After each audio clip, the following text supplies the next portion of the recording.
بالبساطة، زمان ما تلوث بالوساطة، وكان الجار بجار ارتباطه، وكان الوصل ممدوده حباله،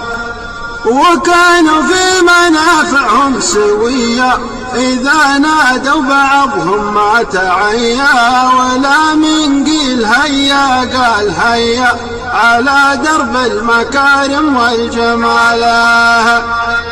وكان الشخص يسمع قول